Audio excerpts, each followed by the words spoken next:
In today's Your Healthy Family, we're hearing from a respiratory therapist with UCHealth Memorial about the biggest thing parents need to do right now to protect their kids from vaping, including learning about the vaping device that looks like life-saving asthma medication. Hospitalizations of young people linked to vaping are rapidly increasing. We've watched it go from a small 20 couple cases that were clustered in 3 states in the Midwest to very quickly spreading across the United States, and now we've had 193 cases in 22 states in a very rapid pace. Including the first confirmed case in Colorado last week. And looking at the numbers, Kevin expects to see more. Colorado leads the nation with the highest number of vaping in the juvenile range, middle school to high school level. The national average is about 13.2%, and we're right at 27%. So just the thought process that we have so many young people smoking, if you just predict the likelihood, we most likely will see an increased number of these patients coming to our emergency rooms or coming to our hospitals. What's the biggest thing parents can do right now? I think our parents need to become educated. They need to take the time to learn about what vaping is and get past the point where their teenagers are telling them vaping is 100% safe. Parents are being told by their kids that they're just vaping flavored liquid. But the reality is these devices are primarily aimed as nicotine delivery devices. They deliver enormous amounts of nicotine. For example, not all vaping devices look like a vaping device. These vaping devices come in all different designs, some to look like cigarettes, some to look like pipes. You may have heard that some are made to look like a computer thumb drive. And as simple as looking like a USB port. It's not like a memory stick.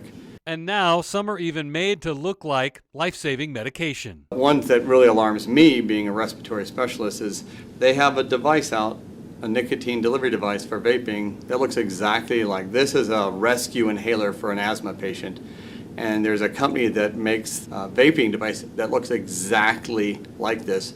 And it's designed so that people can put it in places that in the public where you wouldn't want to be seen vaping.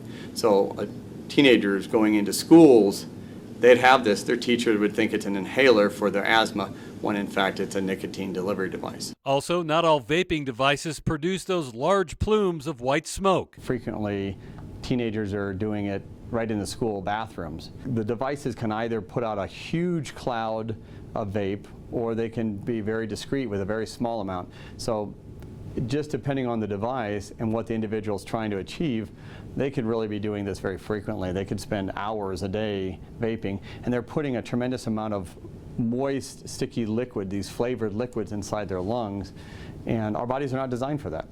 And the concern with healthcare professionals is what is going to happen 5, 10, 15, 20 years down the road from exposure to all these. There's heavy metals that are in there coming from the coil. There are chemicals that are byproducts of the vaping.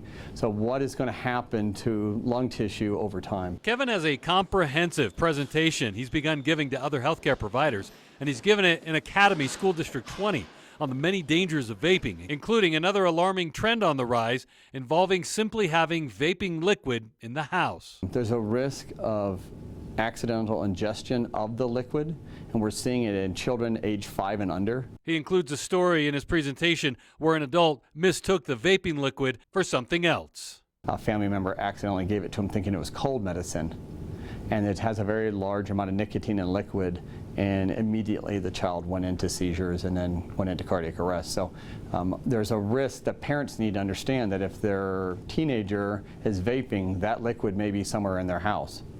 And if they have young children around the house, there's a risk that they potentially could come into contact.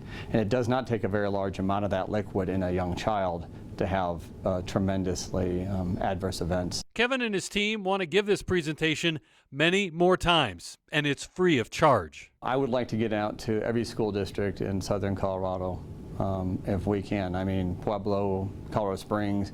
I have a whole team of people that are willing to come present the information so we can better educate people. I'd like to be able to talk to the teenagers just so they have an educated understanding that these are not completely safe. There are risks, and they need to just be aware of it, and then they can make their decisions. But this is a really scary as we can see from the news. With all these hospitalizations, any parent really needs to step up and learn. Even if their kid is not currently vaping, they need to be aware and know what to look for. For more on this story and details on how to contact Kevin about his presentation, head to the online version of this story at yourhealthyfamily.com.